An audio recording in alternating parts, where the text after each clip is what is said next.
I'd roll it.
Hello, my name is Joe, and I want to welcome you here to the B-Movie Rollout, a place where we take a look at cheesy, low-budget movies from the 1980s, and then remember why we left them there in the first place. Now, this was originally supposed to be a Halloween special, but since it is already almost Christmas, we're just going to call it a combination holiday special. When I first decided that I wanted to do a Halloween special, I instinctively thought to review a movie from the series with the same name. But I figured if I were to take a look at this series, I would have to pick the worst of the series, a true fan's least favorite installment. Okay. Second least favorite. Okay, how about worst of the original series, which is Halloween 3, Season of the Witch. Halloween 3 is usually rated the worst of the series because it doesn't feature or even mention Michael Myers. The reason being is that series creator John Carpenter originally wanted the Halloween series to be an anthology of films with a different Halloween-related story every year, much like Tales from the Crypt. And with the help of Flash Gordon culprit Dino De Laurentiis, he did just that. So let's take a look at Halloween 3, Season of the Witch. Roll it.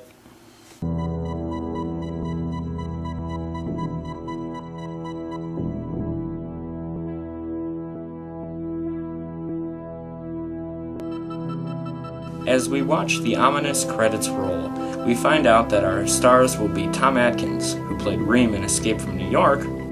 Who is he? I don't know.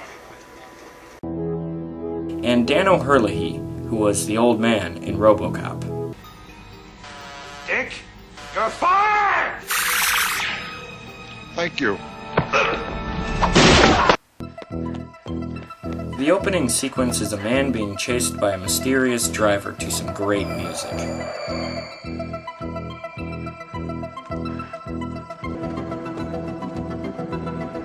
The car corners the man in the junkyard, and a guy who looks like someone who would usually be selling Bibles door to door steps out. I'd like to speak to you about Jesus.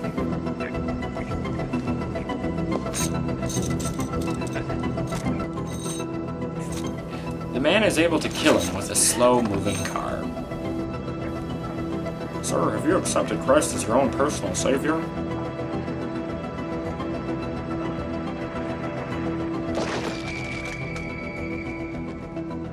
Lame.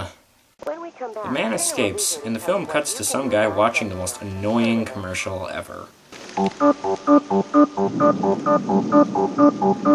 days to Halloween, Halloween, Halloween.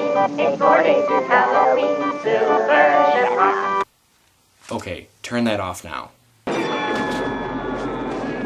The man from the opening scene then shows up and dies.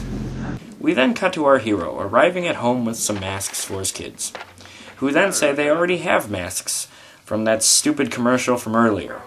Our hero, named Daniel, then leaves right away because he's a doctor and he's been called in to examine the man from the opening scene who is apparently not dead. You never know when somebody might be needing help. At least not yet. Irritated that he wouldn't take their pamphlets, another Mormon shows up later that night to finish the job.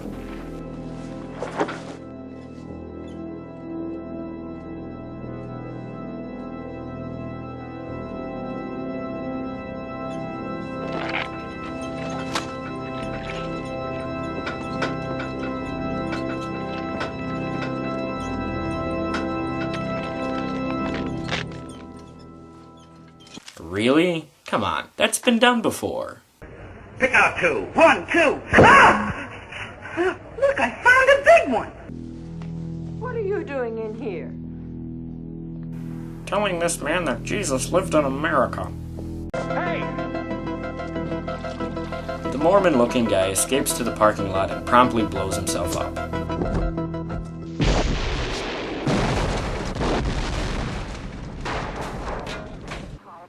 While speaking to the police, Daniel notices the mask that the man had been carrying. It was the same mask his kids had. We then have a very dumb scene in which Daniel watches a commercial for the first Halloween movie. The Immortal Classic, followed by the big giveaway at 9, brought to you by... Just to rub it in the face of those who were expecting Michael Myers. Don't you have any Halloween spirit? The dead man's daughter then shows up and starts asking Daniel questions about her father's death. Daniel says that it seemed suspicious and agrees to look into it with her. They decide to visit the factory that produces the kind of masks that he had been holding. They arrive at the factory and check into a nearby hotel. This place is a zoo! An awkward sex scene predictably follows. If you'd feel more comfortable, I could sleep in the car. Be better on this floor anyway. Where do you want to sleep, Dr. Chalice?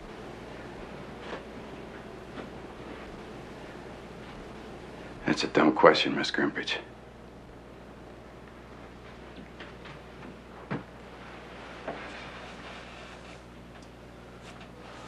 Meanwhile, a customer of said mask company is relaxing in her hotel room when she notices the tag of her mask has fallen off to reveal some sort of microchip.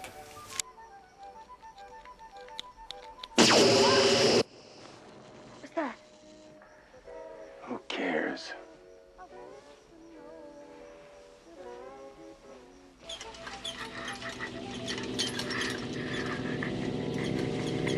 Whoa! The next day, they arrange to take a tour of the mask-making facility. While he's there, Daniel notices a few more of those Mormon-looking individuals. Ellie then notices her father's car is parked in one of the garages. Did you know that Wilford Brimley, Glenn Beck, and the author of Twilight are all Mormons? You could be one too. They decide to leave and contact the authorities, but when Daniel tries to make a call, the voice of Deborah Hill tells him it cannot be completed. Naturally, Cochran is onto them, and he sends his Mormon goons out to capture them. Daniel escapes, but Ellie is captured. So David breaks into the plant and discovers that the guys that I've been calling Mormons are actually androids.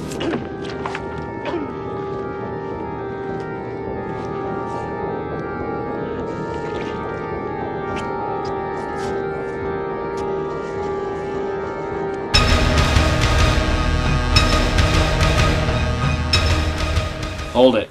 This movie came out 2 years before Terminator, so don't call it a ripoff.